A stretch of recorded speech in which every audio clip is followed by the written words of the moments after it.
Les petits contes du tapis aux éditions du Seuil.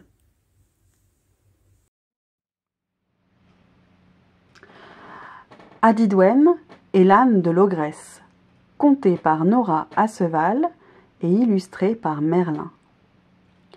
Il était une fois un petit rusé qu'on appelait Adidwen.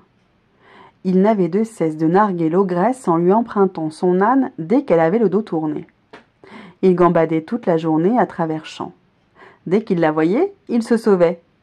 Furieuse, l'ogresse le poursuivait, mais n'arrivait jamais à l'attraper. Plus rapide, Adidwen lui échappait et s'enfermait dans sa maison en fer.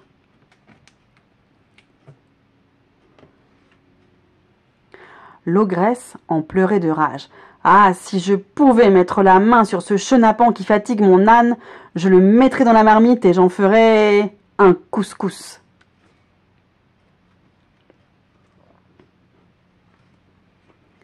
Et voilà que Dame Hyène passa par là. « Bonjour, ogresse. Pourquoi pleures-tu?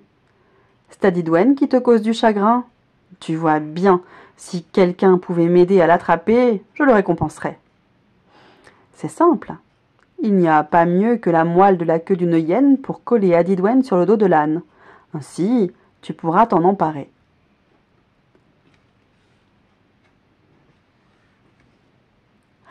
L'ogresse l'observa un sourire en coin. Au lieu de récompenser son ami, elle lui lança « Merci du conseil, et puisque tu es là, je vais me servir de ta queue. » Dame Hyène se débattit comme elle put, mais l'ogresse la lui coupa net. Aïe! C'est d'ailleurs depuis cette époque que les hyènes n'ont plus de queue, dit-on. Bref. Elle badigeonna le dos de l'âne avec la moelle de la queue de Dame Hyène. Puis, se frottant les mains, elle se dit « Je vais mettre mon âne devant la porte de Adidwen, je me cacherai derrière sa maison, et dès qu'il sera collé, je me jetterai sur lui et n'en ferai qu'une bouchée. » Elle était tellement pressée que, afin d'aller au plus vite, elle grimpa elle-même sur le dos de l'âne. « cria-t-elle. L'âne trotta.